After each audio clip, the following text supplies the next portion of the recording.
Bonsoir, bienvenue. Donc, on va discuter archéologie, archéologie dans l'art contemporain. C'est les Ensembles de Point 2 qui organisent cette petite chose.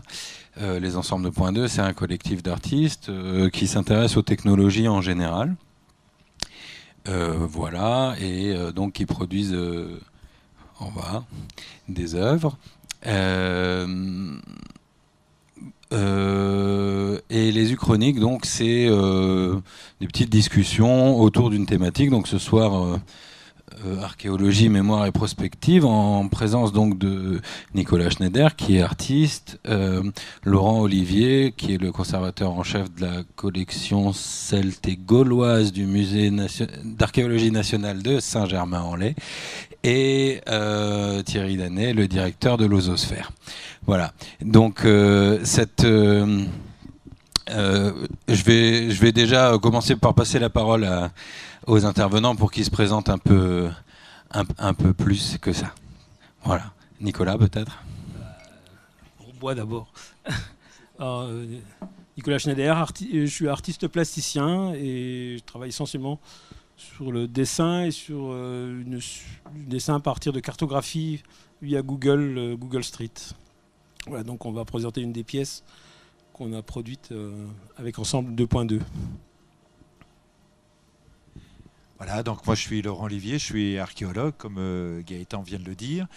Et puis j'ai rencontré Nicolas parce qu'on a fait un programme de fouille d'une quinzaine d'années dans un tout petit village de la Moselle qui s'appelle Marsal, à une trentaine de kilomètres de Nancy. On a travaillé une quinzaine d'années à étudier des sites de production de sel développés à une échelle industrielle à l'époque celtique, c'est-à-dire aux alentours du 6e siècle avant Jésus-Christ.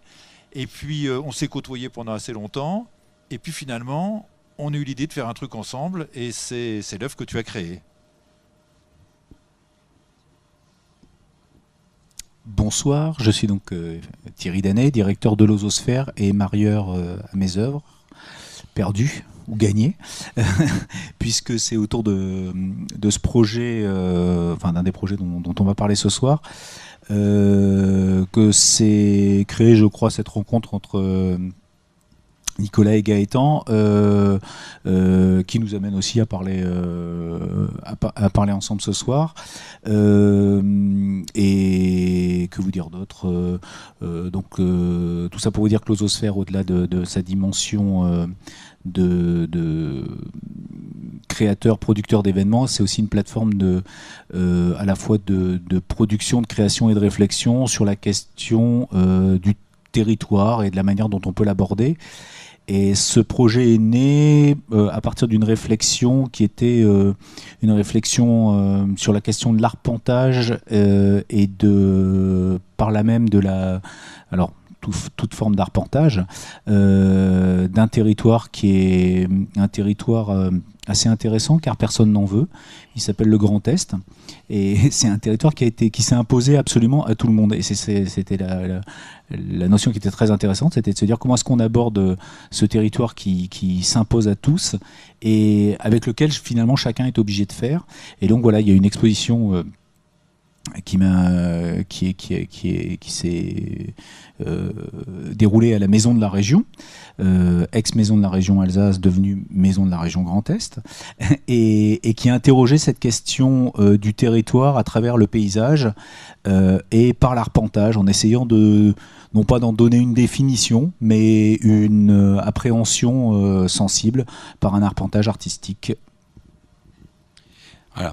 Alors, l'Uchronique, en quelques mots, là, donc cette petite rencontre, on va en fait traverser cette thématique en discutant autour de 3 œuvres. Donc, ça vous verrez. Et le fil rouge, c'est une phrase de Laurent Olivier qui dit donc bien que confronté à des vestiges particulièrement anciens, les archéologues ne travaillent ainsi pas seulement à mieux connaître le passé d'avant l'histoire, ils cherchent également à comprendre les mécanismes de phénomènes qui traversent toutes les sociétés humaines hiérarchisées, à savoir la surexploitation des ressources naturelles et l'explosion périodique des inégalités sociales dont la conjonction mène en général à la déstructuration des systèmes sociaux et culturels, c'est-à-dire à l'effondrement des civilisations.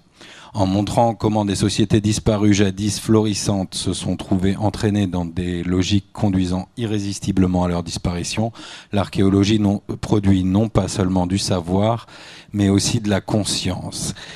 Et donc, pour traverser cette thématique, on va commencer donc par l'œuvre de Nicolas, dont parlait Thierry à l'instant, et qui s'appelle « Évaporation silencieuse ». Alors, en quelques mots, évaporation silencieuse, comme vous pouvez le voir, il y a donc les dessins de Nicolas, il y a des reconstitutions, on voit des objets, des fouilles archéologiques en photographie, il y a cette manière de présenter très particulière, et ce qu'on ne voit pas sur la photo, c'est qu'il y a également du son. Donc, on explore ici les routes du sel à Marsal. Est-ce que j'ai une photo un peu d'ensemble? Là. Voilà. Donc vous voyez, cette façon de présenter, en fait, vue de haut, l'œuvre, c'est un bout de la route du sel et c'est centré sur Marsal, qui est le point de départ. Voilà. Et donc, ce qui a fait naître l'œuvre, c'est cette question de comment, à l'époque celte, le paysage a été modifié par l'exploitation du sel. Et donc, Nicolas a exploré les paysages qu'il connaît très bien dans le réel, et il saura vous en parler. Il les a explorés de manière numérique par Google Street View, et donc pour s'inspirer pour ses dessins. Pour la première itération, donc à la Maison de la Région, c'est moi qui avais fait le son. Donc moi j'ai fait la démarche inverse, je suis allé chercher le son sur le territoire. Et notamment en enregistrant des sons avec des microphones hydrophoniques, donc pour aller sous l'eau, puisque la grande veine de cette route du sel, c'est une rivière qui s'appelle la Seille. Voilà. Et pour l'instant, voilà. Et on était géolocalisé dans la pièce, et donc les sons évoluaient en fonction de l'endroit virtuellement où on se situait sur cette carte. Voilà en quelques mots le projet. Je vais laisser l'artiste en parler lui-même. Donc au départ, il fallait trouver une route pour l'arpenter. Et alors j'ai pensé assez rapidement aux routes des Gaulois, et j'ai tout de suite demandé à Laurent de m'inventer les routes, parce qu'à l'époque gauloise, il n'y a pas de texte, il n'y a pas d'écrit, donc il n'y a pas de carte. Donc Laurent m'a donné des suppositions de chemin, plus ou moins véridiques, possibles. Voilà. À partir de là, on a positionné sur des cartes, par des géoportails, par MyMaps, les points des recherches archéologiques qu'on a mis sur un site internet, et mes dessins sont aussi faits le long de cette route. Et l'œuvre en elle-même, c'est un échantillon de cette route. Donc la forme du mobilier, c'est une portion de cette route, qui est quasiment, je ne sais plus l'échelle, mais on n'est pas loin. Et chaque dessin est positionné géographiquement. Voilà la base.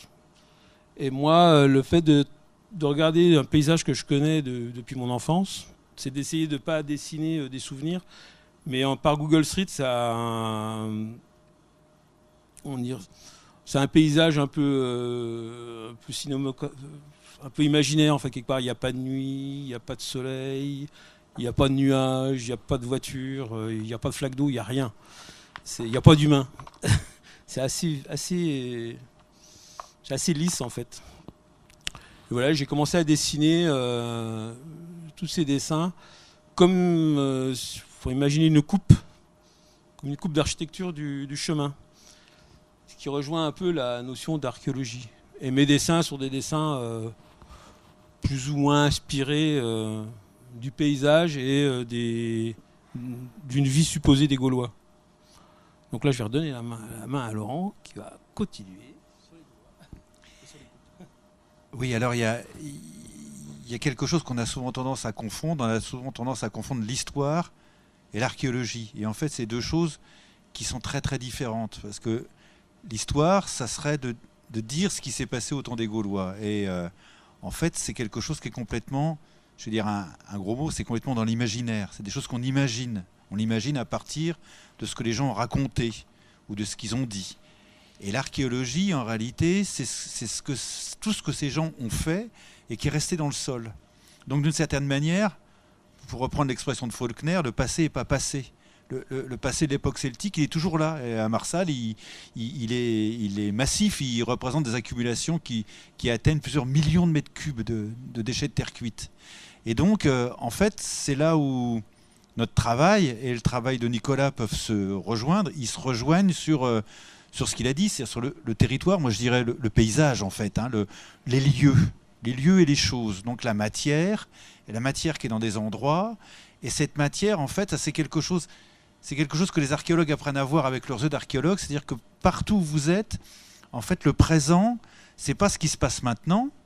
Le présent, c'est toutes les durées du passé qui sont ensemble en même temps. Par exemple, ici, dans cette pièce qui est pourtant l'air, qui n'est pas si vieille que ça, l'orientation du bâtiment, elle est liée à la topographie, elle est peut-être liée à des parcellaires d'époque médiévale, peut-être que sous nos pieds, ici, à 5 mètres de profondeur, il y a des restes de mammouths ou des clés de silex qui ont été taillés il y a 500 000 ans. 500 000 ans, le passé de l'homme de Néandertal, il est là, il est toujours vivant, leurs outils qu'ils ont fabriqués sont toujours là. Et donc c'est cette dimension-là qui est c'est ce qui nous fascine dans notre métier, c'est qu'on travaille en gros sur la matérialité du présent qui est l'empreinte du passé. Et de ce point de vue-là, c'est un pont direct avec la création artistique en fait, parce que c'est ton matériau aussi, Nicolas. C'est la matière et c'est ce que tu en fais. Et nous aussi, c'est pareil. Et ce qui m'a pas mal intéressé dans le rapport avec l'archéologie, en tout cas avec Laurent, c'est qu'ils sont dans des scénarios. C'est-à-dire qu'ils arrivent sur un territoire, entre autres surtout sur les Gaulois où il n'y a pas de texte, qu'est-ce qu'ils ont fait, et pourquoi on vient là. Donc il y a une histoire par rapport à mon travail. Je travaille beaucoup sur l'évaporation, sur l'eau. En fait, la plupart des sites gaulois, tu me dis si je me trompe, en tout cas à Marsal, ont apparu en 1976 avec les sécheresses, où il y a un instituteur, archéologue, qui a pris des photos aériennes de tout ce territoire, on a vu apparaître des choses. Donc l'idée même de sécheresse, moi, m'avait intéressé. Et voilà, j'ai commencé, c'est vrai, ces dessins, il se passe quelque chose dans le noir, dans cette coupe. Alors peut-être que c'est aussi des trouvailles archéologiques. Hein. Des fois, il se passe quelque chose dans les dessins où il y a des petites scénettes un peu absurdes, souvent, ou avec des fleurs, on ne sait pas trop ce que c'est, ou des Gaulois qui se sont fait sacrifier. Ça, c'est un truc qui m'a vraiment marqué, parce que Laurent m'a expliqué, c'est qu'il y avait des sacrifices chez les Gaulois, et ça m'intéresse pas mal, parce qu'on arrive aussi dans une iconographie des danses macabres, des gravures d'Holbein, et ainsi de suite. Voilà, ça c'est une des trucs qui m'a fait marcher mon imaginaire. Pour préciser ce que tu viens de dire, en fait, on a passé on s'est intéressé à ce site parce qu'en fait, c'est un site d'exploitation industrielle du sel, donc une époque préhistorique. Et ce qui nous intéressait, nous, c'est un site qui est unique en Europe en réalité. Et un des très rares qu'il y a dans le monde, cette taille-là, il faut aller en Chine pour trouver des choses d'une taille équivalente. Nous, ce qui nous intéressait, c'est une période de surexploitation des ressources de l'environnement. C'est de voir ce qui s'était passé et pourquoi ça s'effondre, et pourquoi l'effondrement coïncide aussi avec un effondrement de la société à ce moment-là. Et donc, on a fait beaucoup de travail à l'articulation de l'archéologie, de l'étude de l'environnement. Donc, c'est ce que tu disais, Nicolas, les scénarios, en fait, c'est des scénarios d'histoire du paysage qu'on a pu reconstituer. On a pu montrer en particulier que le milieu qui est devenu très marécageux aujourd'hui, qui était un marais au XVIIIe siècle, en fait, c'est une création artificielle humaine. C'était pas comme ça avant qu'on commence à exploiter le sel de manière intensive à l'époque gauloise. Et puis, au cours de nos fouilles, on a eu la chance extraordinaire de tomber sur un un silo à grains en fait dans un habitat gaulois qui est à côté des Salines et dans lequel on avait précipité des gens. Donc on avait accumulé les restes de 8 corps. Donc il y a 4 femmes, 3 hommes et puis un petit enfant de 4 ou 6 ans. Et donc on a pu travailler sur parce que maintenant on peut faire beaucoup de choses à partir des isotopes, on a fait beaucoup de choses sur leur histoire biologique. Et donc on a vu que c'était des gens qui en fait sont probablement des travailleurs forcés en réalité. Et donc ils ont une très mauvaise alimentation, ils ont eu des conditions de vie éprouvantes, un travail intensif. Et en fait c'était assez extraordinaire parce qu'on a pu, c'est une des images que tu montres dans ton installation, on a pu grâce à des nouvelles techniques de reconstituer leur visage à partir des caractéristiques du crâne. Et donc c'est des images assez saisissantes parce que évidemment ils ont des visages comme vous et moi, hein, il n'y a pas de différence, mais d'un seul coup l'extrême distance qu'il y a avec ce passé-là qu'on ne connaît pas bien, il se télescope avec nous. C'est des visages. Tu as reproduit l'une des filles qu'on a trouvées, qui a 20 ans. Bah, c'est une fille de 20 ans en réalité. Et c'est aussi extrêmement intéressant ce télescopage du passé et du présent qu'autorise l'archéologie.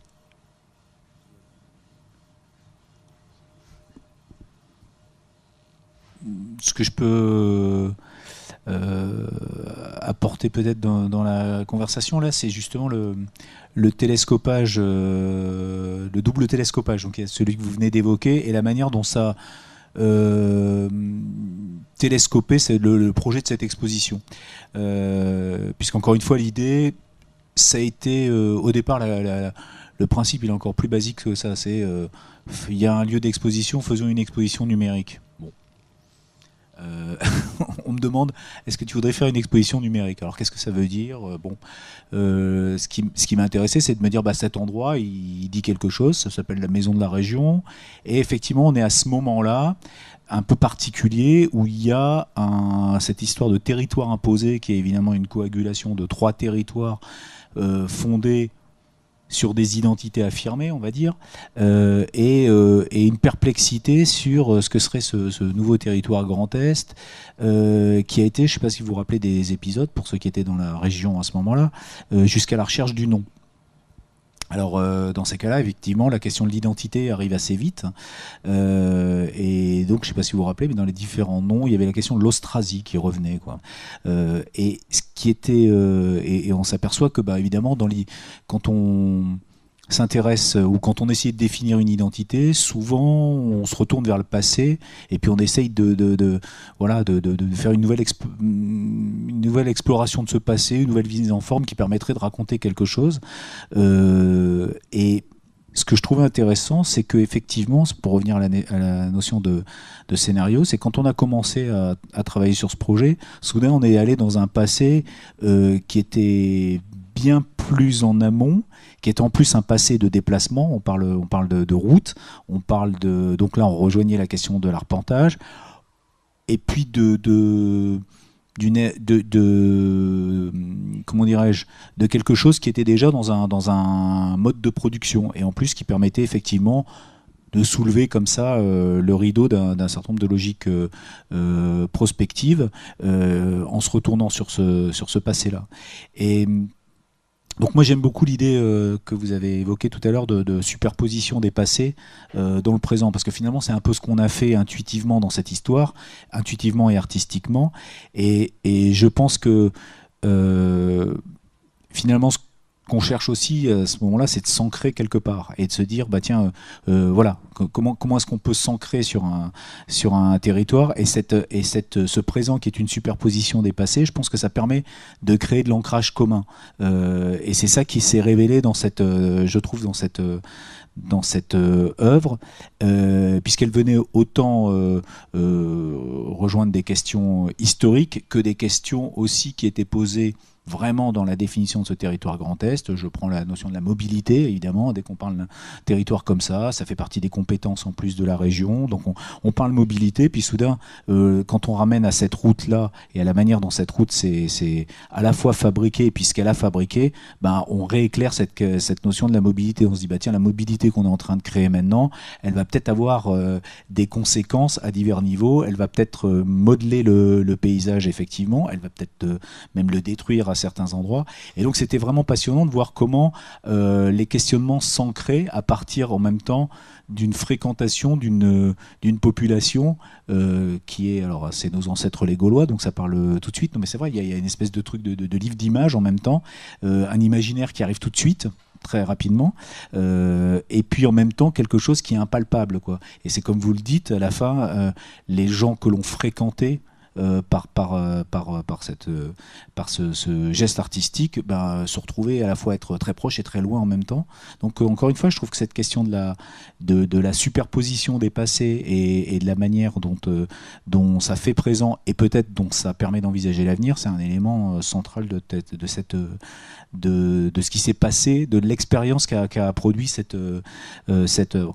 Et moi, il y a un terme que j'adore, et j'espère que je l'utilise pas de façon abusive, c'est l'idée d'invention archéologique. C'est bien ce qu'on dit. Je trouve que c'est assez merveilleux comme terme, quoi. C'est-à-dire que ça renverse complètement la relation à un objet qui serait enfoui, passé et enfermé dans son passé. C'est une invention.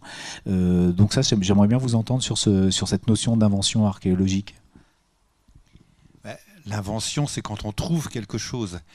Et en fait, comment dire ça, ce qu'on produit, c'est une fiction, en réalité, au sens premier du terme. Mais une fiction, c'est pas seulement quelque chose qui est imaginé et quelque chose qui n'existe pas. C'est aussi, j'en parlais tout à l'heure avec Nicolas, il y a l'effet de fiction. Vous adhérez à une fiction parce que vous y croyez, elle vous plonge dans le réel. Donc la fiction, c'est quelque chose qui convoque le réel, en réalité.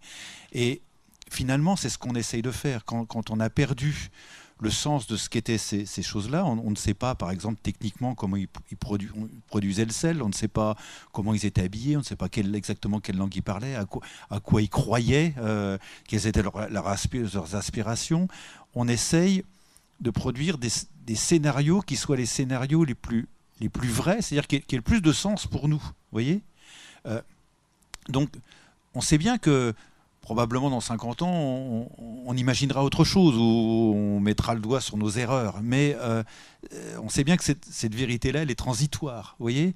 Mais c'est pour ça que ça m'intéressait de travailler avec Nicolas, c'est que c'est cette question de prendre à bras-le-corps la question de la fiction, ou de l'invention. Hein, c'est-à-dire que, oui, on est conscient que ce qu'on reconstitue, c'est ce qu'on imagine, donc il ne faut pas confondre avec ce que c'était, ça n'est pas ça, et que, ce faisant, on essaie de s'approcher de quelque chose qui soit le plus vrai pour nous, c'est-à-dire quelque chose qui nous parle le plus profondément possible, et ça, je pense que c'est là où on est sur un terrain commun avec la création artistique, c'est-à-dire c'est quelque chose d'artificiel, totalement artificiel, mais en même temps, c'est quelque chose de profondément vrai.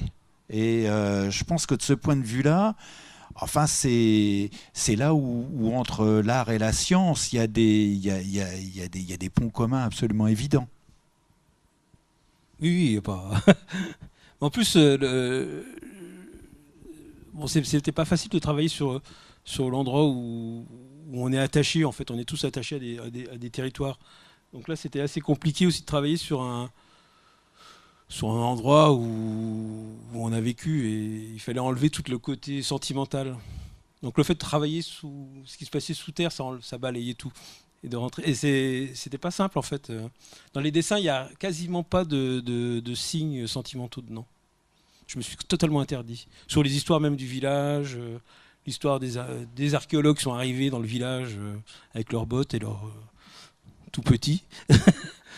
Voilà, moi j'avais une vision de l'archéologie de mes parents qui nous ont forcé à aller crapahuter le dimanche dans les champs du patelin.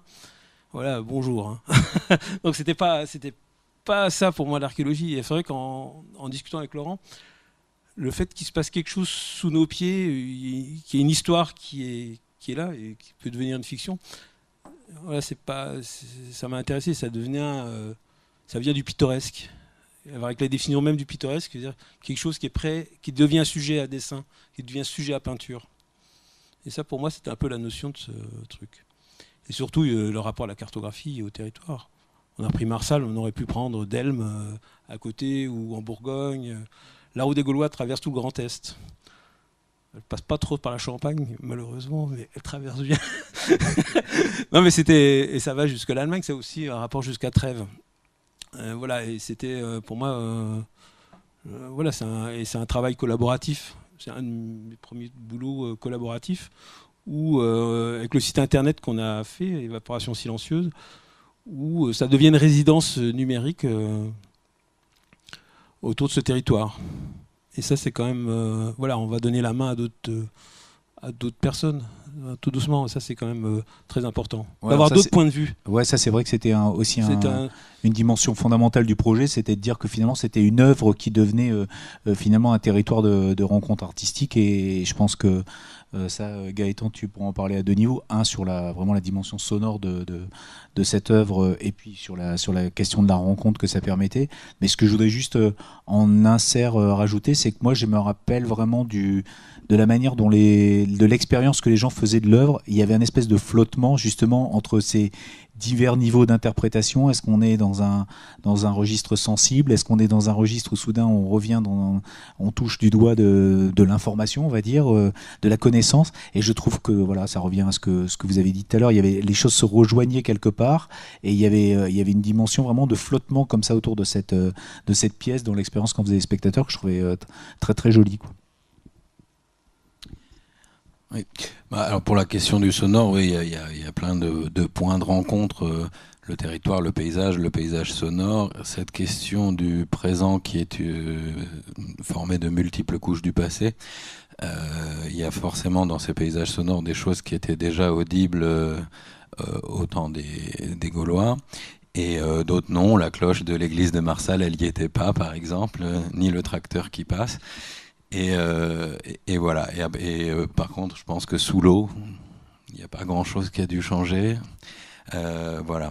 Moi, ce qui m'a aussi beaucoup intéressé quand on se baladait là-bas et que Nicolas me racontait un peu tout ça, c'est qu'il y a plein de points communs avec des sujets qui aujourd'hui sont sur le devant de la scène, anthropocène, l'impact de l'homme sur son environnement, l'effondrement, etc., etc. Et on retrouve les mêmes mécaniques.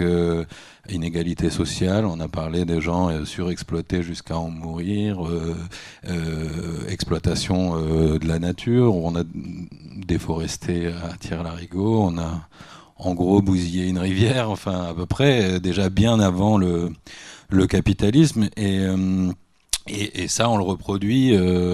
Et justement, je lisais un article de Grégory Chatonsky, dont on parlera tout à l'heure, qui explique aussi à un moment que dans les solutions qu'on invente, on reproduit certaines erreurs parce qu'on met pas le curseur au bon endroit. Par exemple, il prend un exemple comme ça, la voiture électrique qui pollue finalement autant que la voiture diesel, etc. Et que le vrai fond du problème, c'est probablement l'idée de la production industrielle. Et donc, quelle que soit la solution vertueuse qu'on peut mettre derrière, si c'est de la production industrielle, ça va causer du dégât. Et je me demandais donc dans quelle mesure l'archéologie peut éclairer ces questions fondamentales aujourd'hui, mais finalement qui ont traversé toute l'histoire de l'humanité.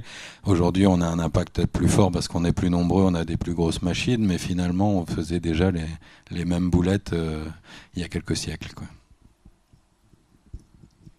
Oui, c'est ça qui nous intéresse de comprendre. Ce qui nous intéresse, c'est d'observer autant qu'on le peut les mécanismes qui conduisent à ça, parce que on a tous l'impression que on est immortel, et en fait, quand on regarde l'histoire de l'humanité, c'est ponctué d'une série d'effondrements. Les sociétés, dans l'histoire, ça dure en général guère plus de 500 ans. Et en fait, les causes de l'effondrement sont toujours à peu près les mêmes. C'est que c'est la surexploitation des ressources qui est liée à l'énergie. Et en fait, notre société, c'est une société, vous avez évoqué l'Anthropocène, c'est une société qui s'est développée à partir de la fin du XVIIIe sur les ressources fossiles, qui a permis de démultiplier la puissance calorique du bois et du charbon. C'est à ça qu'on est confronté aujourd'hui, et on voit toujours les mêmes mécanismes, c'est le creusement des inégalités, et à un moment, le système s'effondre. Donc, vous l'avez dit, c'est pas comparable parce qu'il y a un changement d'échelle qui est sans commune mesure.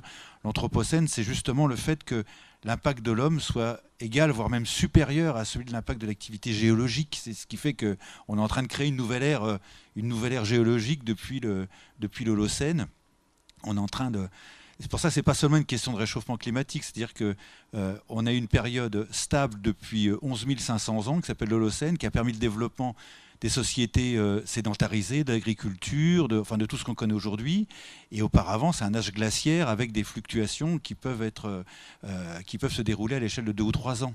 Donc la grande crainte des anthropocénologues, si on peut dire, c'est que on n'est pas en train de détruire cet équilibre, et donc que c'est vraiment c'est les conditions de vie sur Terre qui sont menacées. Donc, c'est-à-dire, à chaque fois, c'est des effondrements qui menacent la société en elle-même. Donc, on ne peut pas apporter de réponse sur ce qui se passe aujourd'hui, mais on peut voir qu'en fait, avec une échelle différente, c'est toujours à peu près la même chose dont il est question, et que les seules sociétés vraiment stables, c'est les sociétés de chasseurs-cueilleurs, en réalité, qui n'ont pas évolué depuis des dizaines de milliers d'années. On a créé des sociétés instables avec le néolithique. Et donc, c'est des sociétés qui sont loin de l'équilibre et qui sont puissantes, mais qui en même temps sont extrêmement fragiles. Et ça, je pense que cette réflexion qu'il y a sur le territoire, c'est aussi de se demander qu'est-ce qui se passera après. Parce que ce qui se passera après, c'est forcément un retour à des conditions dans lesquelles, oui, on n'est pas séparé de son territoire, oui, on dépend des ressources végétales, des ressources animales pour se nourrir, et donc on en revient à un rapport plus étroit avec le territoire. Donc c'est aussi, on n'en a pas parlé, mais le travail de Nicolas et le vôtre, c'est aussi une question qui interroge ce rapport-là, cette question-là dans le rapport au territoire, dans le rapport sensible, auditif, sensoriel avec les lieux, et puis le rapport de la mémoire aussi. Donc, dans cette dimension-là, c'est aussi une réflexion sur en quoi l'Anthropocène, en quelque sorte, a changé notre rapport avec le territoire, et en quoi, finalement, ce rapport avec le territoire, il est fondamentalement humain. Il y a des choses fondamentales avec ça. Je pense que c'est parmi les questions que ça soulève. C'est comme... Enfin, tu en parleras certainement 1000 fois mieux que moi, mais je pense que ce qui est intéressant avec cette œuvre, c'est que c'est une sorte de carrefour, en fait.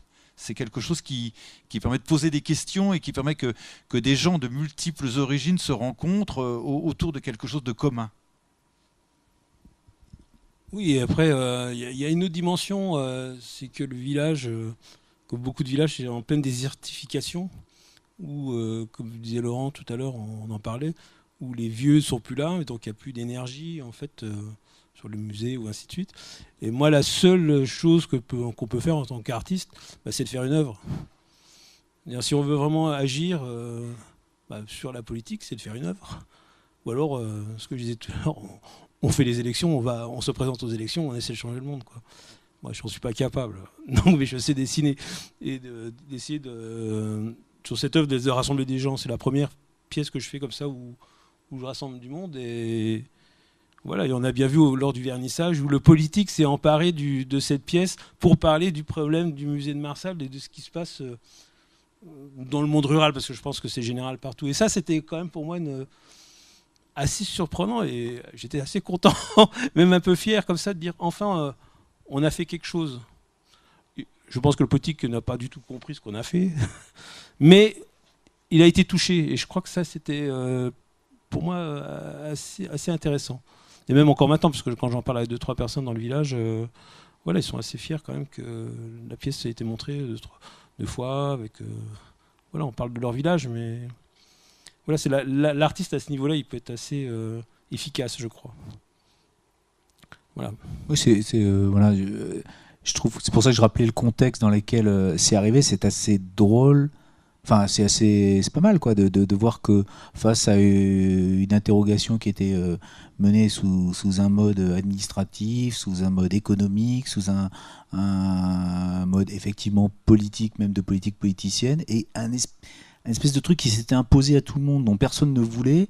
Finalement, les propositions qui ont pu être faites dans cette exposition, et notamment celle-là, ça permettait de réinterroger autrement, puis de mettre un peu tout le monde autour d'une autre, encore une fois, de poser le sujet ailleurs, et que du coup, ça permette de le regarder en commun. Et ça s'est quand même un peu passé. Et je pense que, encore une fois, l'articulation avec quelque chose, c'est très juste, je pense, quelque chose qui est dans le sol. À un moment, ça joue quand même, quoi, parce qu'il y a une espèce de chose immédiate là-dedans qui touche un peu tout le monde, quoi. Est-ce que quelqu'un du public veut dire quelque chose au sujet de l'œuvre? Ou à une question? Non? Et on va parler de l'œuvre suivante alors, si vous avez... Peut-être vous avez encore quelque chose à ajouter? Non? Très bien. Eh bien, l'œuvre suivante, donc, Le jour de notre mort, de Grégory Chatonsky. Donc, cette œuvre, c'est classé chez lui dans son travail sur l'archéologie du futur, l'archéologie numérique, l'archéologie digitale, ces thématiques-là. C'est une enquête, il part d'un site internet mormon qui fait des hommages aux morts récents de la communauté. Et donc il part de là et il fait des fouilles numériques pour essayer de retracer ces vies. Donc il y a une petite vidéo qui montre un peu le principe de recherche, enfin, qui le symbolise en tout cas. Voilà.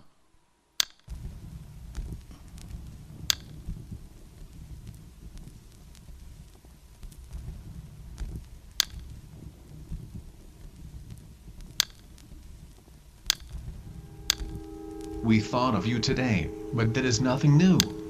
We thought of you yesterday and will tomorrow too.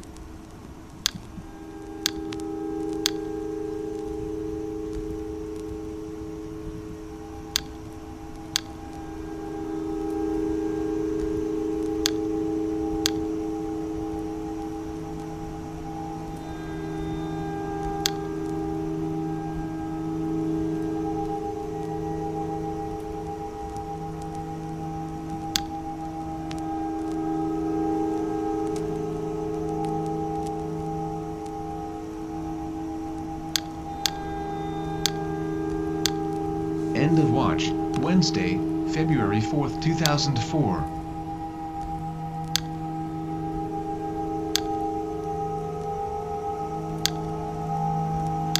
Detective William Rolniak was shot and killed execution style after being taken hostage inside the Riverdale police station.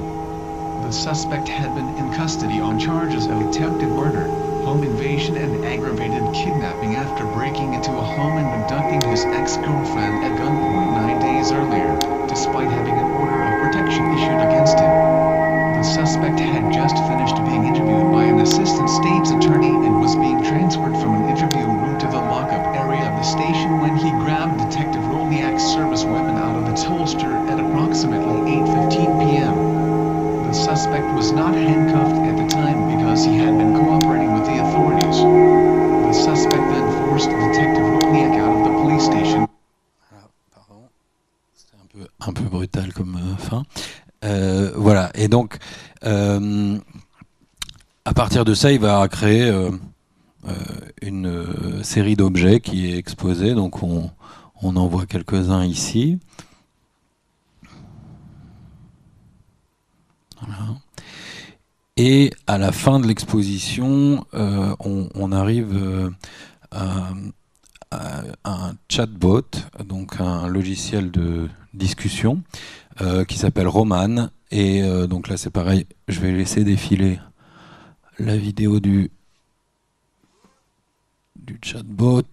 Donc, alors Roman, en fait, c'est un jeune homme russe brillant qui a 32 ans. Il est dans les startups un peu qui ont le vent en poupe, etc. Et il se fait percuter par une automobile et il meurt.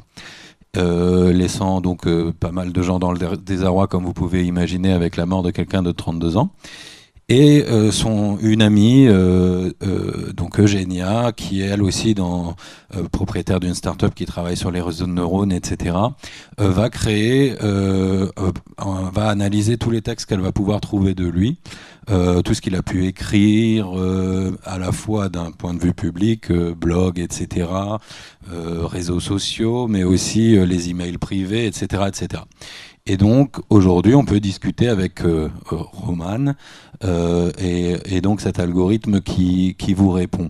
Et donc, Grigory Chatonsky a discuté un moment avec ce chatbot. Voilà, je vais laisser défiler. Et ce qui l'a particulièrement étonné, au-delà de la performance technique qui est pas mal, c'est que la maman de ce garçon interroge régulièrement ce chatbot parce qu'il l'éclaire sur toute une partie de la vie de son fils qu'elle connaissait pas. Et donc, elle continue à découvrir la personnalité de son fils par-delà sa mort. Voilà, donc ça c'est son travail. Et donc, pour résumer, je vais le citer en fait, Grigory Chatonsky. Donc, la problématique générale de toutes les œuvres qu'il fait sur l'archéologie du futur, dont celle-ci est un exemple. Le discours dominant de notre époque est celui de l'innovation permanente, où une nouveauté vient en chasser une autre. Or, cette apparente accélération est aussi celle de l'obsolescence et de la production d'une quantité inimaginable de débris. C'est non seulement les objets à consommer, mais aussi l'accumulation des données, big data, qui nous force à anticiper une archéologie à venir. Pourquoi cette hypermnésie ? Comment se constitue l'histoire quand les archives dépassent les capacités humaines ? Que restera-t-il de notre époque ? Le télescopage entre la nouveauté technologique et une disparition anticipée forme l'une des problématiques centrales du travail de l'artiste depuis le début de sa carrière.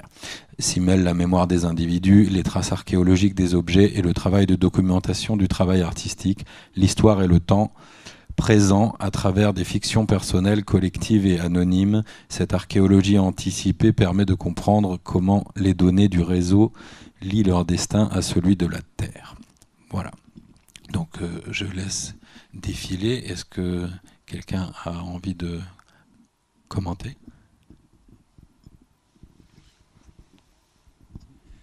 Ce qu'on sous-estime complètement, c'est que ces données qui sont effectivement numériques, qui sont absolument partout, elles sont stockées sur des supports physiques. Et en fait, c'est un énorme problème de conservation. Je pense que mes collègues qui travaillent dans la question des archives, par exemple, c'est un énorme problème de savoir comment on peut conserver, parce qu'il faut non seulement conserver l'information, mais il faut aussi conserver le logiciel qui permet de garder l'information. Donc c'est un énorme problème. Et ce qui risque de se passer, c'est qu'en fait, on risque de les perdre en réalité, toutes ces choses-là. Et ça, c'est un vrai souci pour le futur. Qu'est-ce qui va rester de nous, en fait. On le voit bien, par exemple, pour l'histoire. C'est-à-dire que c'est plus facile d'étudier le 19e siècle parce qu'il y a énormément des gens communiquaient par courrier, par lettre, même pour se dire n'importe quoi. Hein, pour se donner rendez-vous cet après-midi, c'était par un petit billet. Et aujourd'hui, c'est beaucoup plus compliqué d'arriver à aborder ça par les mails, par exemple, qui ne sont pas forcément... les choses récentes sont accessibles, mais les choses qui commencent à être un petit peu plus anciennes sont tout de suite plus difficilement accessibles. Et donc il y a un vrai problème de... Et je pense que cette question-là est posée, qu'est-ce que ça va être notre archéologie dans le futur ? Qu'est-ce qui va rester de nous ? J'ai envie de citer une chose qui est complètement anecdotique, mais qui me turlupine. Avant, quand vous aviez un bébé, vous faisiez un petit faire-part de naissance, puis les gens vous répondaient par écrit. Donc c'est super, on peut le mettre dans une petite boîte. Puis donc éventuellement, vous avez une petite boîte dans laquelle il y a les messages qui ont été échangés quand vous êtes arrivé au monde. Donc maintenant, généralement, on fait un SMS, on reçoit des SMS, et donc il n'y aura pas de trace de ça. Alors ça, c'est déjà la question individuelle, mais je pense que ça rejoint ce que vous avez dit. D'abord sur la question de la transmission, ne serait-ce que la transmission familiale. parce que il me semble que c'est ce qu'interroge ce que tu viens de citer dans le rapport que cette mère peut avoir avec ce chatbot, qui est de l'ordre d'une espèce de transmission inversée, mais on est, qui inverse peut-être la question de la transmission, mais la pose quand même. Et puis au-delà de ça, je crois que l'histoire et encore plus l'archéologie, et c'est ce qu'on a abordé par l'épisode, l'œuvre précédente, ça se fonde aussi sur la manière dont on invente cette société, par exemple, qu'on rencontre par le biais de petites choses anecdotiques. Et je crois que là, il y a un vrai sujet dont on n'a effectivement pas du tout pris la mesure, notamment parce que ça ne se traduit pas, comme vous le disiez, en objets physiques dont on peut se préoccuper directement. Il y a une espèce de fiction, effectivement, par l'innovation qui rend impalpable, je pense, un certain nombre de ces questions. Et je pense que c'est à la fois un rapport aux objets et aussi un rapport au temps. Cette espèce d'immédiateté qui fait aussi qu'il y a une superposition, par contre, peut-être une accélération de ces temps superposés dont on parlait tout à l'heure. Ouais, il y a une notion quand même importante dans le numérique, c'est qu'il faut de l'énergie. C'est-à-dire que pour arriver à accès à l'archive, il faut de l'énergie, sinon ça ne marche pas. C'est-à-dire que tu vas avoir le disque dur. C'est un peu la base, je veux dire, à la rigueur, s'il y a une coupure de courant, on ne communique plus. On n'a plus accès à l'archive. Ça, c'est quand même aussi une notion qui est... Moi, je ne sais pas, qui m'a toujours... qui m'intéresse, qui m'interroge. Et à la rigueur, on a beau avoir des disques durs, on va retrouver des disques durs au fin fond de la Terre, mais s'il n'y a pas d'énergie. C'est pas que la question de l'énergie, d'ailleurs. Comment ça marche? C'est ce que souligne Chatonsky là-dedans, c'est aussi qu'il y a toute une industrie autour du disque dur. Et si on est incapable de recréer toute l'industrie pour pouvoir lire le disque dur, il est inutile.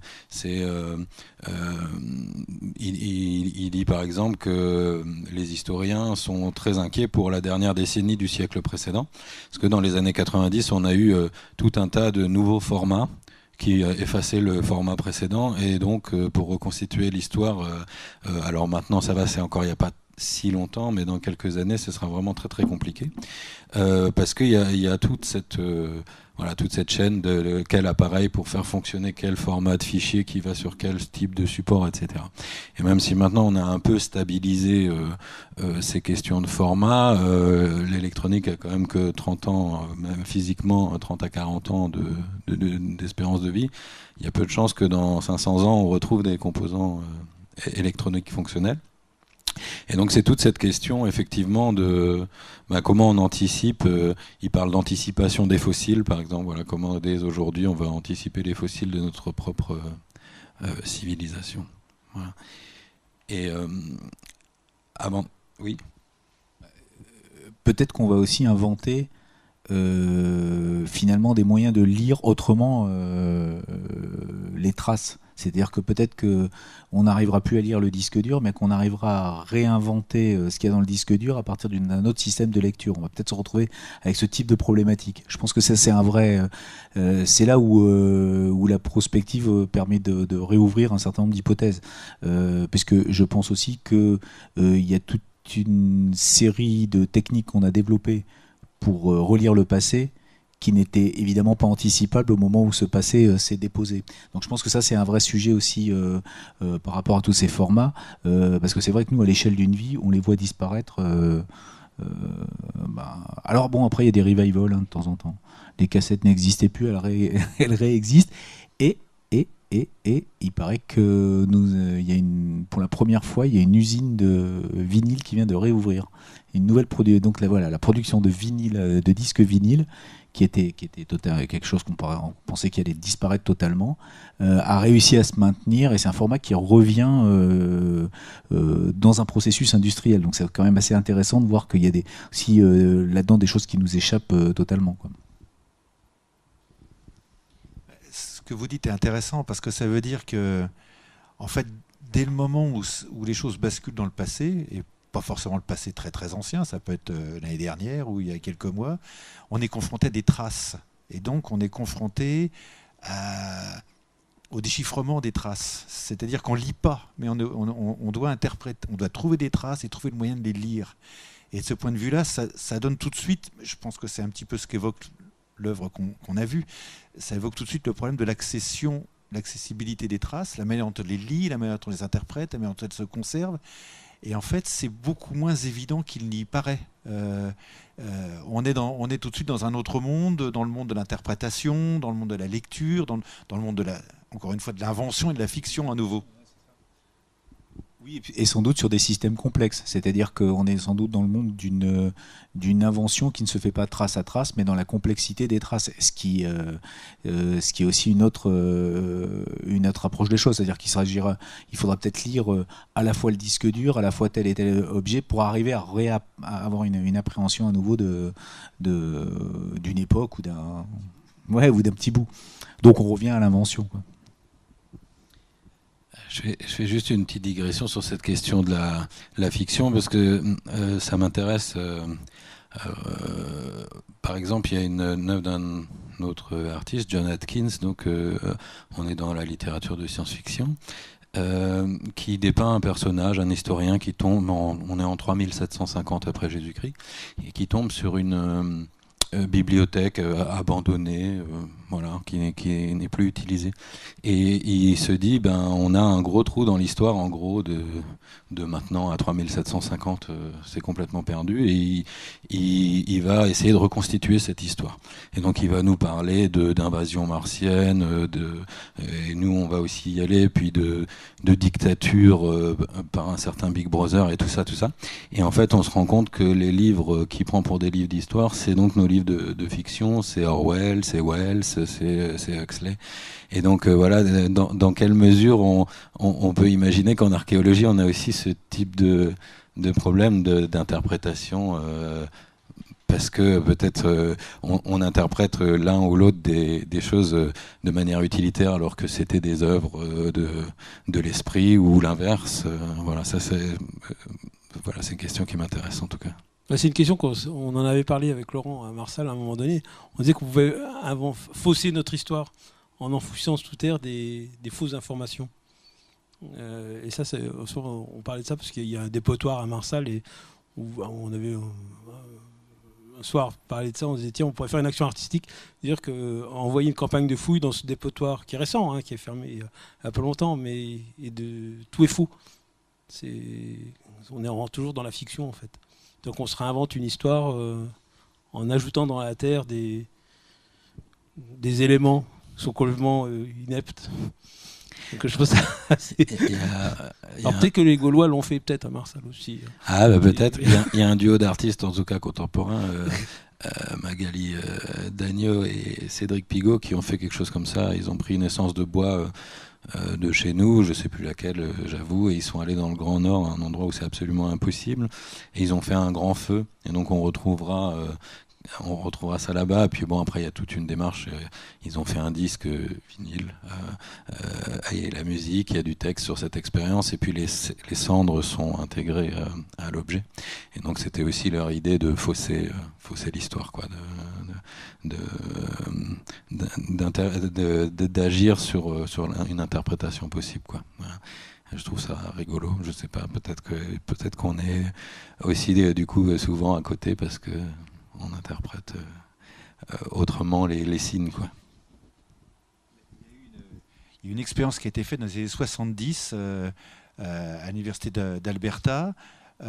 C'est une équipe d'anthropologues qui ont rencontré à l'occasion d'une balade, ils sont tombés sur un campement indien abandonné, et puis ils sont tombés sur une des habitantes qui avait vécu dans ce campement, qui s'appelait Millie, et ils ont eu une idée, ils se sont dit bon voilà, alors on va faire un test, on va étudier les restes du campement comme on le ferait pour n'importe quel site archéologique, on va étudier la distribution des vestiges, on va proposer des interprétations, et puis Millie, si vous êtes d'accord, on se verra, puis vous nous direz ce que vous en pensez. Et tout le monde était persuadé que Millie allait juste amener des petites informations complémentaires ou des choses qu'on ne pouvait pas déduire des vestiges qu'on trouvait dans le sol. Et en fait, tout le monde a été atterré parce que toutes les propositions des archéologues étaient fausses. Ils s'étaient trompés de A à Z. Ils avaient confondu des zones d'activité temporaires, par exemple celles qui étaient liées à la préparation des pots quand on chassait les animaux, donc c'est à certaines saisons de l'année, avec des installations qui étaient pérennes, on ne pouvait pas faire la différence, ou bien des vestiges qui étaient venus après. Par exemple, ils ont trouvé du crottin de cheval, ils ont pensé que le groupe Cri avait des chevaux, en fait c'est des chevaux qui sont venus après. Ou bien qu'il y avait des femmes dans le campement en dehors de Milly, parce qu'ils ont trouvé un bigoudi à l'emplacement d'un des tipis, mais c'était un bigoudi qui était déjà là. Donc ça a montré en fait tout ce qui nous échappe, tout ce sur quoi on n'a pas prise. Et en fait, la plus grosse difficulté qu'on a, c'est d'expliquer qu'est-ce que les gens ont fait à tel endroit, en fait. Et ça, c'est assez extraordinaire. Donc, en fait, on est condamné à, à produire des fictions raisonnables. C'est-à-dire qu'il y a un niveau au-delà duquel on peut pas aller, qui est en général le niveau de à quoi ça sert et pourquoi c'est là. Et donc tout de suite, ça pose effectivement. Dès qu'on a le moyen de contrôler ce qu'on raconte, on sait que plus on s'éloigne dans le temps, et en fait plus on a de chances de raconter on raconte des histoires en réalité. Mais on a la grande chance que les Gaulois ne sont pas là, et donc ils ne peuvent pas nous dire qu'on s'est complètement trompé. En fait, moi j'allais vous poser justement la question des méthodes. Qui permettent peut-être quand même de recouper des pistes, enfin de corroborer. Ou alors on peut l'élargir, c'est finalement à quoi ça sert finalement, est-ce que les hypothèses sont pas aussi intéressantes quel que soit leur degré finalement de véracité, quoi. C'est-à-dire que finalement, est-ce que la démarche de formuler des hypothèses n'est pas en elle-même aussi intéressante, et donc finalement nous, dans une logique prospective, quels que soient les disques durs qu'on laisse, c'est peut-être plutôt ce qu'on laisse, c'est la possibilité de formuler des hypothèses. Et peut-être que ça suffit. Oui, nous, notre fort intérieur, on est toujours très gênés quand on nous demande d'expliquer comment ça s'est passé et ce qu'il y a eu, parce qu'on se sent dans une position totale d'imposteur. En réalité, on n'en sait pas grand-chose. En fait, effectivement, ce qui est intéressant, c'est la démarche, parce que en fait, avec l'affinement des techniques, ça va évoluer, ça va changer. Donc, toutes nos hypothèses sont toujours provisoires. Mais en fait, elles sont fondées sur une démarche scientifique. Par exemple, pour le fait que l'environnement était complètement bouleversé dans la vallée, ça c'est un fait qu'on a pu établir, ça, vraiment. Mais dans le détail, si vous voulez, il y a des choses qui nous échappent. Par exemple, comment ils produisaient du sel, on ne le sait pas très bien. Qu'est-ce qu'ils faisaient là, on n'en sait pas grand-chose. Et en fait, on sait que on apporte des éléments, et puis je pense que c'est comme dans le travail artistique. Je pense qu'aucune œuvre n'est jamais considérée comme définitive. C'est une proposition, en quelque sorte. Et ce qui est intéressant, c'est de la faire, en réalité. Hein ? Je pense qu'il y a une espèce de fantasme de la trace exacte qu'on laisserait, ou de fantasme de la connaissance, alors que peut-être, et c'est là aussi où la rencontre avec l'art peut être intéressante, cette espèce de percussion de finalement, est-ce qu'on veut vraiment connaître et savoir, ou est-ce qu'on veut rencontrer par un biais qui n'est pas forcément celui de la connaissance et du savoir, quoi. Et de toute façon, cette question de la fiction, elle est assez évidente, encore plus maintenant avec les choses numériques. Je veux dire, sur les réseaux sociaux, on raconte pas notre vraie vie de toute façon. Donc on trouvera des traces de... Oui, enfin, à part toi, bien sûr, mais on trouvera... C'est clair, et on peut pas avoir, mais je pense que historiquement c'est pareil, on peut pas avoir l'intention de celui qui écrit. Donc de toute façon, tout est basé sur une fiction. Plus même dans les lettres d'époque, nul ne nous dit s'il n'y avait pas une intention derrière et que ces choses sont vraies ou ne sont pas vraies. L'autre point qui est souligné aussi du coup dans cette œuvre, c'est cette question de l'hypermnésie, c'est de vouloir tout conserver. Donc voilà, on crée des quantités de données hallucinantes, et du coup on oublie le lendemain ce qu'on a fait la veille, parce qu'on en a mis tellement. Et alors d'un point de vue collectif, on peut le voir sur les grandes causes, on s'énerve le lundi pour le climat, on s'énerve le mardi pour autre chose, et ainsi de suite, et puis ça passe à autre chose. Et je ne sais pas ce que ça raconte de notre temps, et s'il y a d'autres démarches qui ont été un peu de cet ordre-là, évidemment à moindre échelle puisqu'on n'avait pas les techniques de vouloir déjà anticiper ce qu'on va livrer, et puis avec le plus de détails et le maximum, même quand ça n'a pas forcément un intérêt palpitant.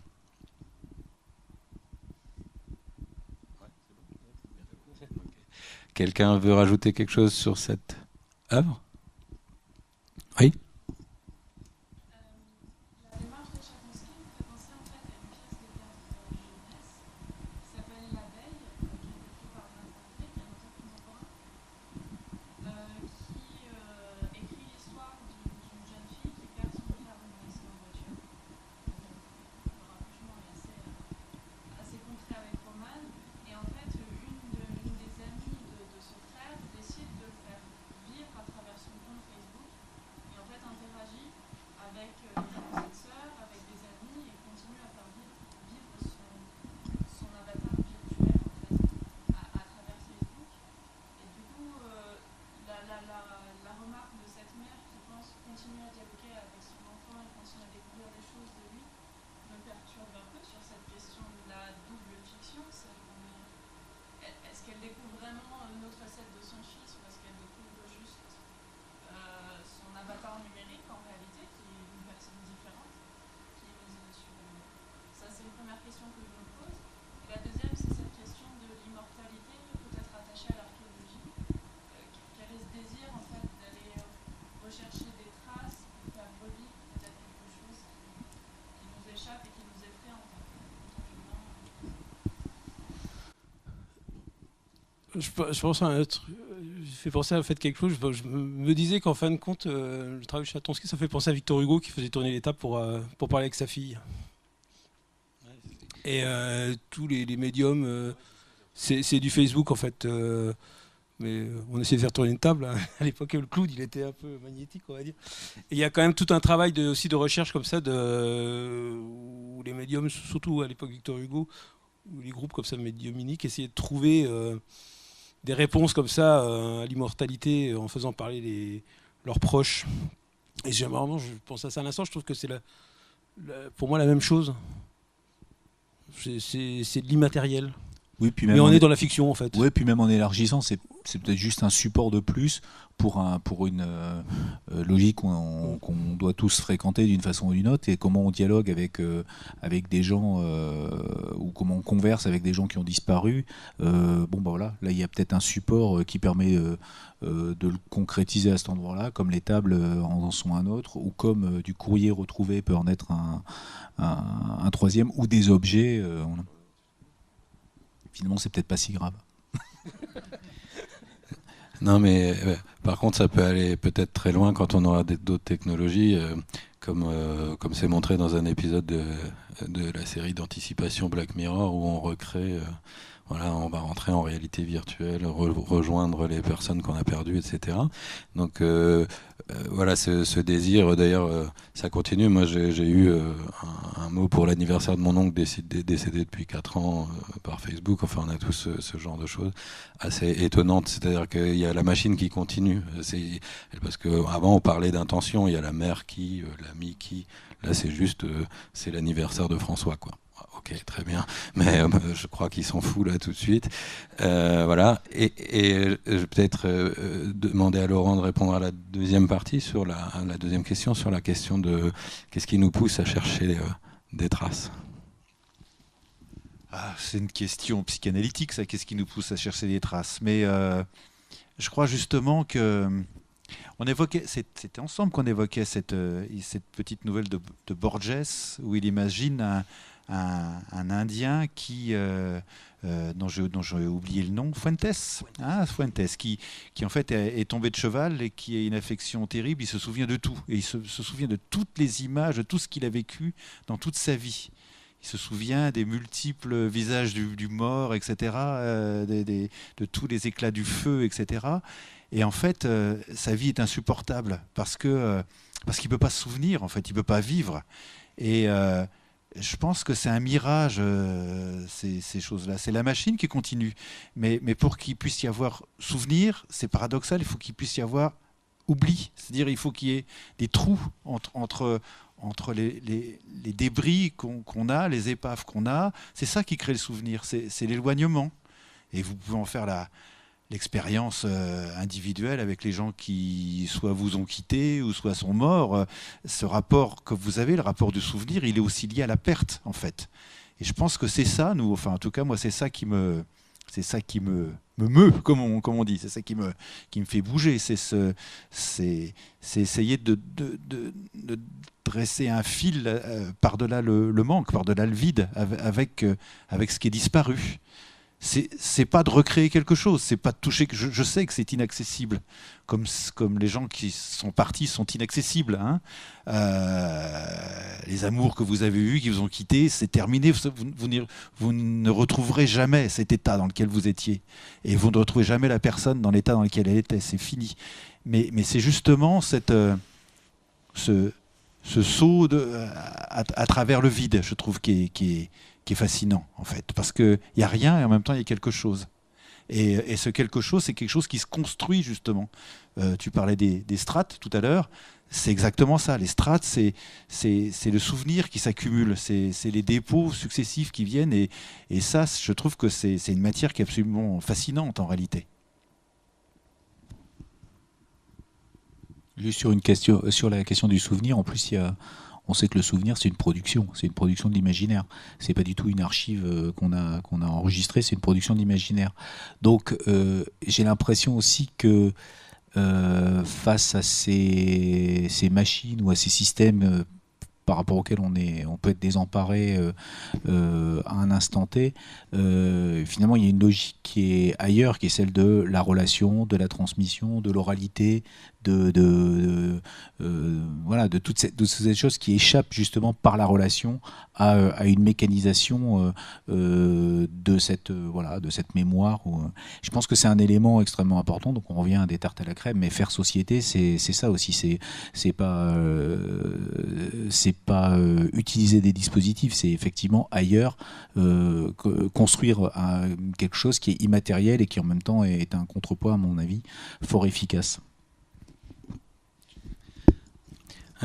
Ça croise évidemment tout un tas de problématiques liées à ces grandes données, au big data, qui on n'a plus vraiment besoin de penser puisqu'on sait tout, et évidemment c'est faux, et avoir toutes ces données ne sert pas à grand chose sans pensée, sans fiction, sans imagination, sans le travail entre les choses qu'on connaît et celles qu'on ne connaît pas. Sans vocabulaire, sans langage, évidemment.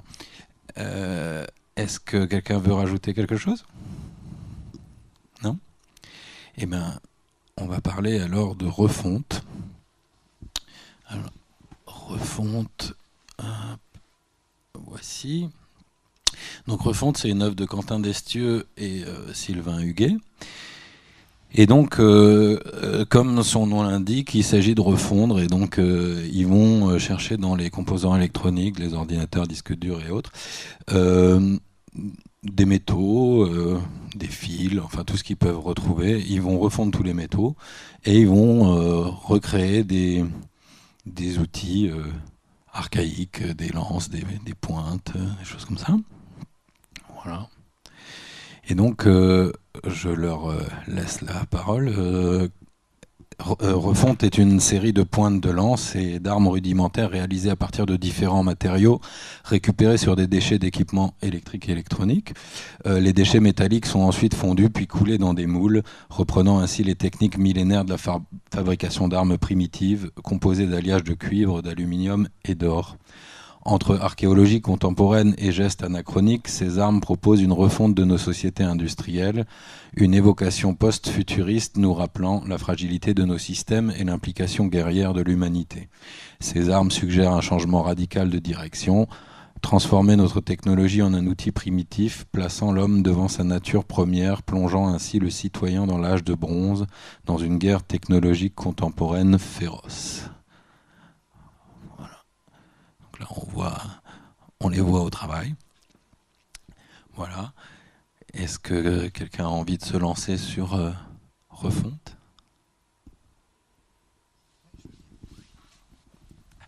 Merci.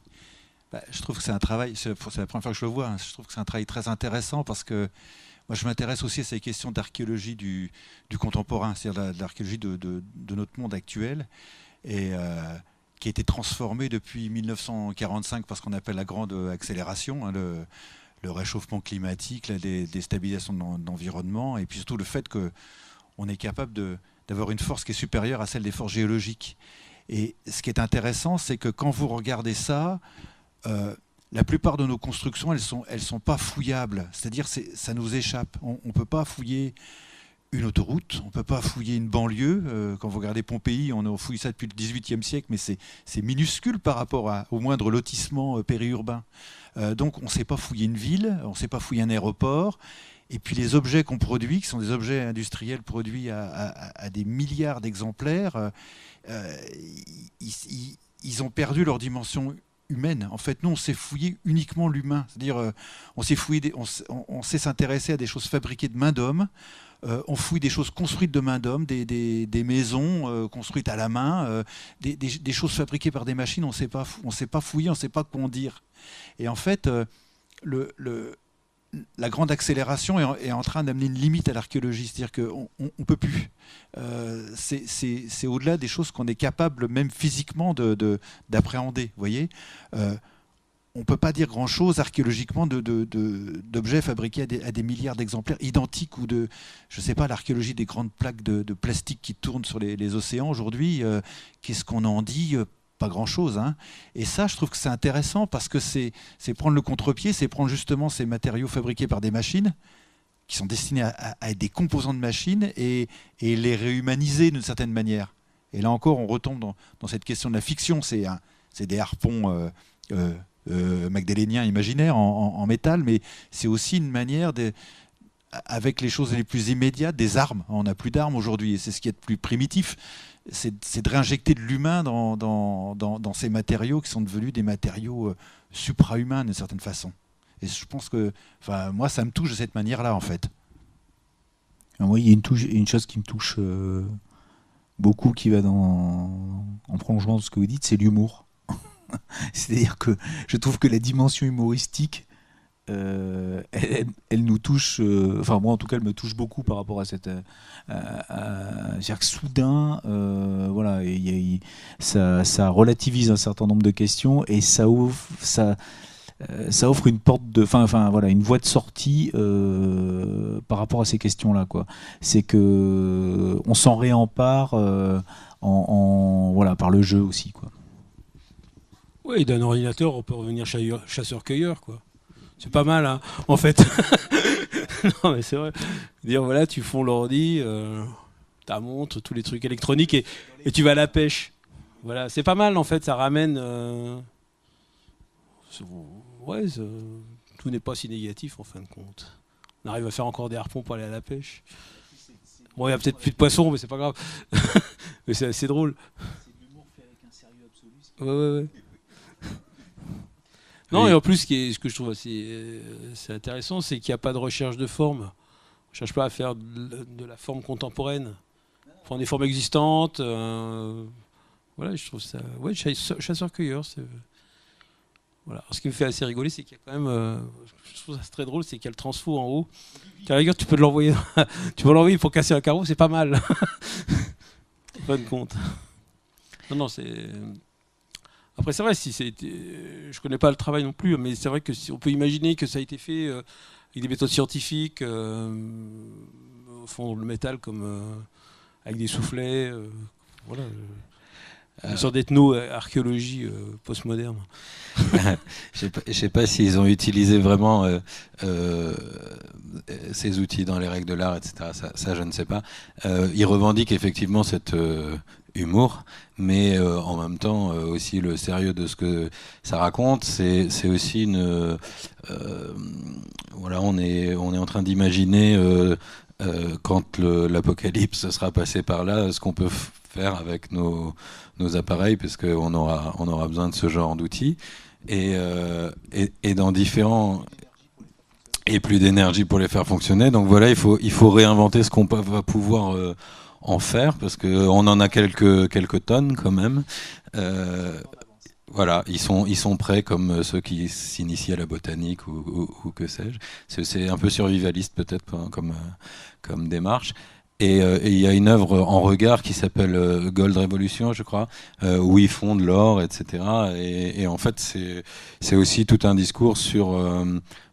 ils ont relocalisé la refonte de ces choses-là, puisque ça se fait évidemment dans les pays en voie de développement, parce que c'est extrêmement dangereux, ça fait des fumées pas possibles, c'est polluant comme pas permis. Donc il y a aussi tout cet aspect-là qui est raconté sur sur la pollution de la récupération des métaux qu'on délocalise évidemment, et donc sur toutes ces pressions à la fois économiques, géopolitiques, etc., de notre modèle industriel et comment on se débarrasse nous de nos déchets et qu'on laisse d'autres s'en occuper.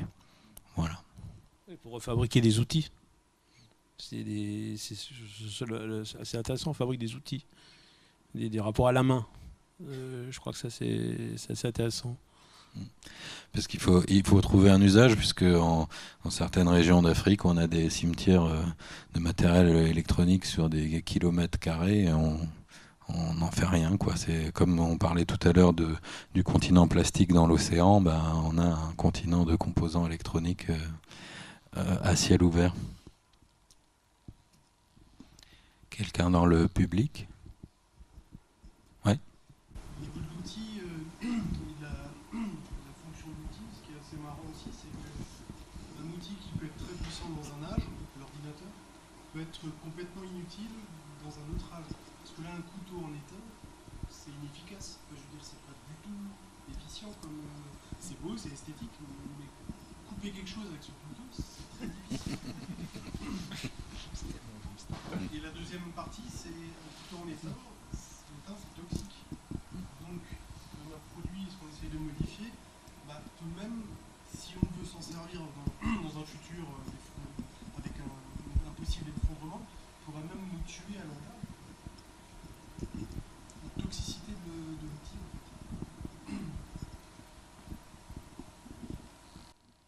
fait. Ce qui est assez intéressant, c'est qu'après, l'objet, il n'est pas utile. En fait, il est déjà dans une vitrine. Et ça, je trouve ça très drôle. C'est-à-dire qu'à la rigueur, il faut casser la vitrine. Comme les alertes incendie, il faut casser la vitrine pour avoir le marteau. C'est ce que je trouve le truc le plus drôle dans la notion d'outil. Et c'est vrai que la présentation... On espère que c'est pas du verre sécurisé alors, parce que sinon c'est compliqué. Ok.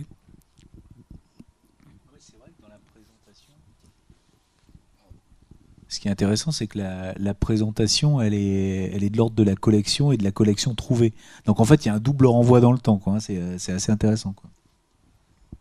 On peut aisément imaginer que ce sont des outils qui ont été trouvés très longtemps après qu'ils aient été produits. Ou factice, comme dans la plupart des musées archéologiques. N'est-ce pas, Laurent ? Il provoque. Monsieur Champ. Mais vous posiez la question de la toxicité, c'est intéressant, ça me fait penser à un problème qui est appréhendé de manière très très sérieuse, c'est celui de la gestion, c'est un peu exagéré comme terme, des déchets radioactifs ultimes, c'est-à-dire des déchets qui vont être radioactifs encore pendant des centaines de milliers d'années, peut-être même des millions d'années. Et donc, il faut bien les enfouir quelque part, et on en est à se demander comment on pourra passer le message aux sociétés qui vont nous survivre et qui ne parleront pas notre langue pour leur expliquer qu'il ne faut pas aller gratter à cet endroit-là. Donc, les questions des messages qu'on envoie au futur sont aussi pris très, très au sérieux. Et je trouve que c'est intéressant aussi de ce point de vue-là. C'est vu par l'humour, effectivement, ça ressemble à des objets des objets post-apocalyptiques qu'on trouverait dans le futur, en quelque sorte, hein, qu'un archéologue ou qu'un conservateur de musée mettrait dans une vitrine.